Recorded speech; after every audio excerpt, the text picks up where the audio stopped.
So here's the thing. I sit in this chair every week like I'm the expert. You see me sitting here like I'm on Netflix or something, and you see clips of me back there like I know what I'm doing. And today, I would feel like a fake if I didn't show you guys this. Warning, it's ugly. Here it is. Look, look. See me missing rim shots, starting and stopping, just running out of juice and having to pause.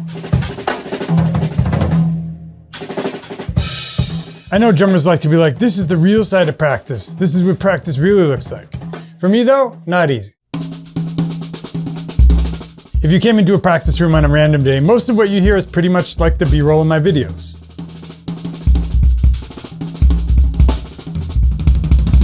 But not that. That. Look at it. Look at it. I want you to contend with that. I need you to see this side of me. So I'm obviously hamming it up with some theatrics, but as I recite these lines, it's 2 days after I wrote them and 2 days after I had this experience. But that video was real. And the feelings I had to deal with were real, and there's something probably every drummer who wants to get better has to experience. I suck! And yeah, I have a pretty thick skin. I've been on YouTube for more than a decade. When it comes to external critics, I'm kind of like Eminem. Here, tell these people something they don't know about me. You really think you're gonna tell me something I don't already know? But people sure try. Here are a couple of them.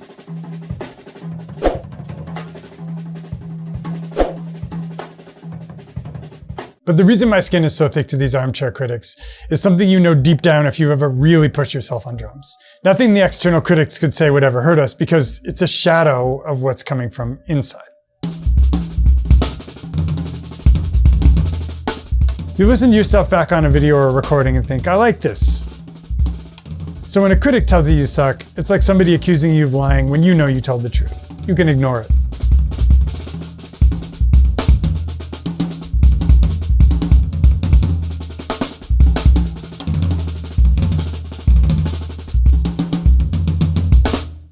But when you find something you don't like,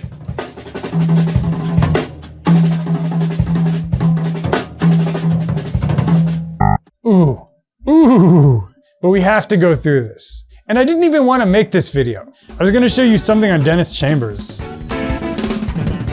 I just made a video this past week about mindset. I covered this topic last winter. This will probably get hardly any views.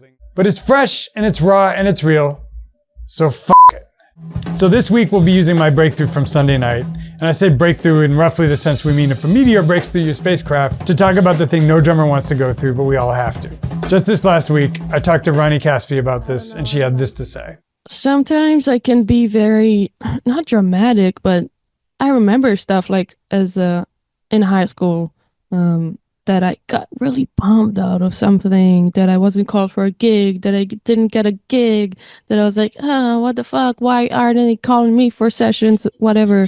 But I don't remember anything like insane, like, oh, I fucking suck, like blah, blah, blah. It was just like kind of a momentary stuff. And then it got better. I think it has a lot to do with my upbringing. And Forrest Rice told me this last year. For me, this is kind of when everything really starts. is around this time, because I start shedding with Andy. Yeah, and then I just started, like, I knew I had a couple months to shed and try to get better, and then I had the actual drum off. Anyway, I'm Nate, this is the 80/20 Drummer, and today on the channel, something no drummer wants to go through, but we all have to. And I'll use my thick skin to be the one under the microscope, so hopefully you can feel better when it happens to you. Stay tuned.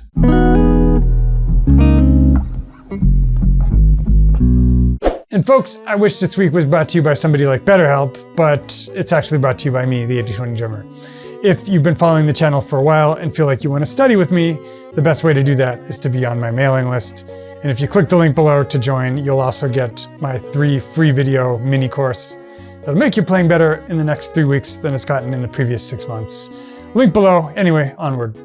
Today, we're going to be using my bullshit clip to talk about 2 phases in a drummer's development. Why one is easy and fun and the other is hard, why we need both, and what helps me get through the hard parts. And I gave them cool analogy names like Hidden Summit and Raspberry Patch. First though, let's actually break down what's happening in that clip. We'll start out with what I was trying to do. I have this thing called clave flow. It's what I'm going to be shooting a course for JP's membership over. So that's all the more reason I'm under the microscope right now. I can't get in JP's studio and choke. I need this stuff to be so ingrained that even with the 15% on-camera nerves we all feel, I can still nail the takes.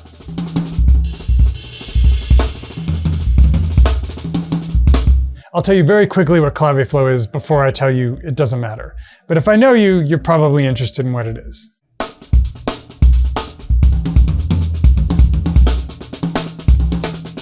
Clave flow is when you flow in the modern linear drum language around a fixed rhythm, a clave, which you catch on any surface you decide, but for all intents and purposes, you catch it on the snare.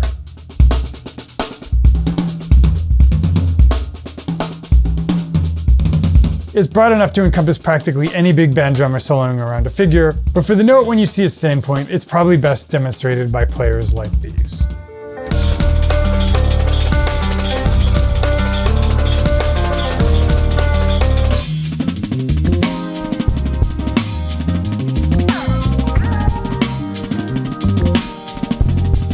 Okay, back to the clip.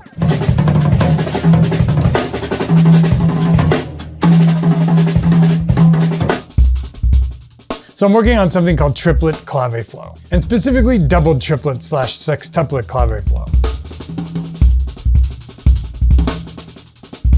And this is the first day in which I just spam sextuplets from one end of the bar to another. I'm trying to find the limits.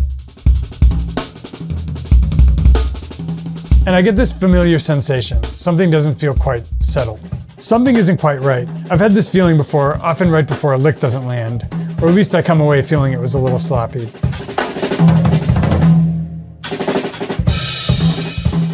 But because I'm just plastering sextuplets, it's way more obvious. The ghost notes. They're all over the place. The subdivision isn't good, some are quiet, some are loud. I'm gripping too hard with the left hand, I'm playing with tension. Then I have this synesthesia experience where every clip of every good drummer I've ever seen doing something similar comes rushing back and I can taste triplets or whatever. But Casa overall, right? Super loose player, but his ghost notes are on point.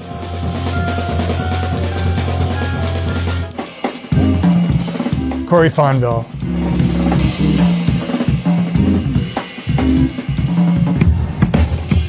Diego Ramirez, who's doing a Behind the Kit podcast with me in a couple of weeks.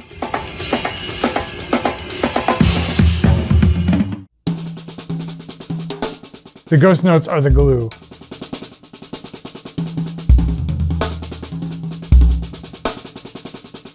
They're what lets some players play super loose around them and keep the gestalt of control. They're what makes Corey and Diego sound so pro.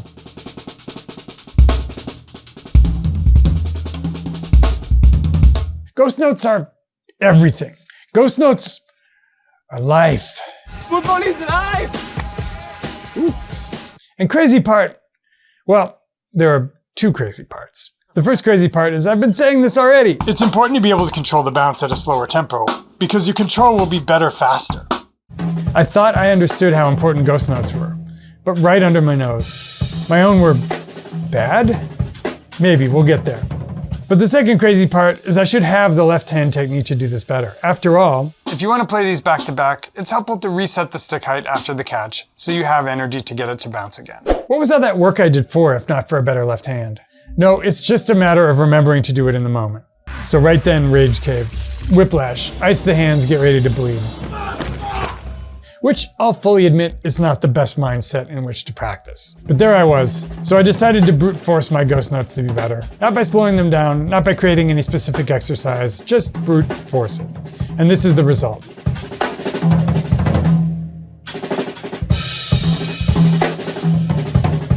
So what does this have to do with the path, the grind every drummer must face? Maybe I just discovered I suck. I just need to put the work in. Either I do or I don't. Cowboy up, go to your room. Turns out when we force ourselves to do something really unpleasant, the success rate over the long haul is pretty bad. For example, I present The Biggest Loser. Joel. I'm 4, you 3, what I have. 2, 1. What the But to get through a tight spot on drums, it's way more useful if we can enjoy the process a little. Or at the least minimize the hating ourselves. And even knowing that it's not you, it's supposed to be hard, can be helpful.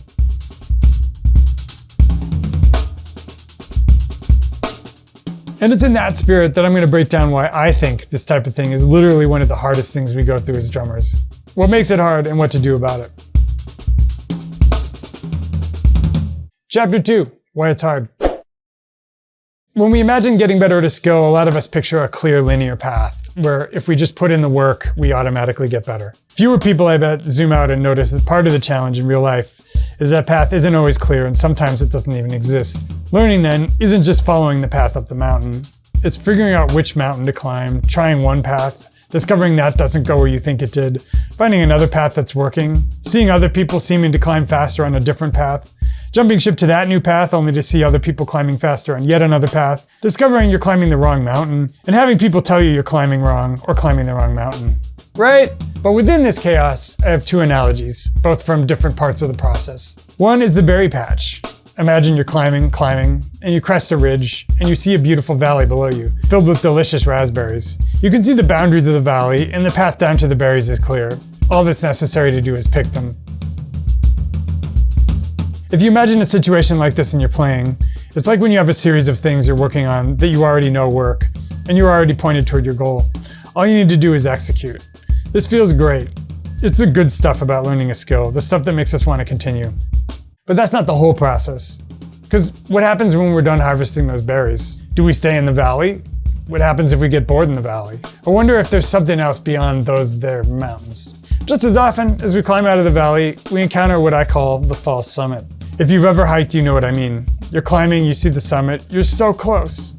Then you get to the top of what looked like the summit, and you realize it's just a rise. It was blocking the view of the true summit. Another analogy might be a false bottom in a suitcase or something. But I like the false summit better because, unlike the berry patch, not only do you discover to your horror that there were more levels to this than you thought, you also don't have a neatly defined problem to solve.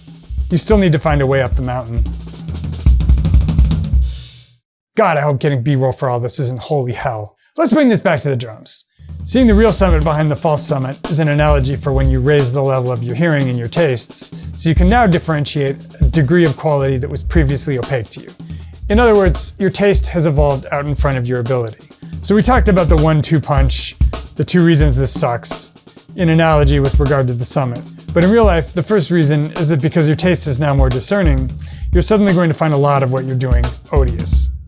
There's a famous Ira Glass quote I hope I can find that encapsulated this. All of us who do creative work, we get into it, and we get into it because we have good taste. But it's like there's a gap, that for the first couple years that you're making stuff, what you're making isn't so good, okay? It's not that great.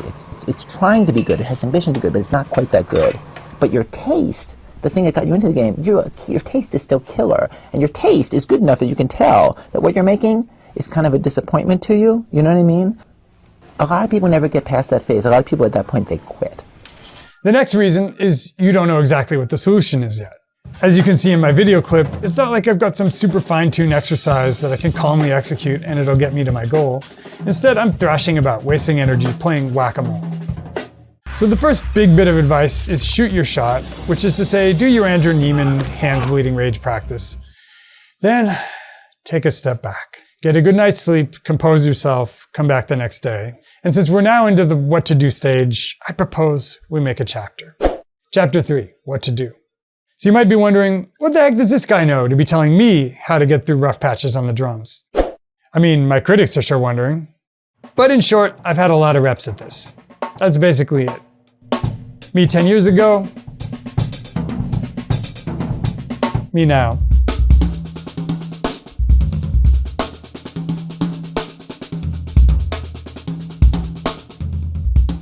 And between those 2 points were a lot of false summits, berry patches, questioning if I was meant to do this, seeing helpful feedback like this, persisting against my better judgment, and here we are. And one thing I'll share is that every time you go through an I hate my playing, I've realized I'm a total fraud cycle, it gets easier. Kind of like the first time you get your heart broken, you think you'll actually die, then after a few more cycles, it's just Wednesday. Or you crash your car or you fall out of a hot air balloon. You know, normal stuff. But seriously, folks, when you know subconsciously that this has happened before and you came out of it a better player, that for sure helps. But onto some more tips. As we were saying, once you get your rage out, take a step back, get a good night's sleep, and come at it with fresh eyes. And here's a little mindset tweak that helps me too. It's like everything was dark and somebody handed you night vision goggles. You now have a superior ability to see, and that means you can get better faster. Couple of tactical ones. Try as early as you can to make an exercise or an approach that's not too easy and not too hard, and which mirrors the problem, but is discrete enough to make and measure progress.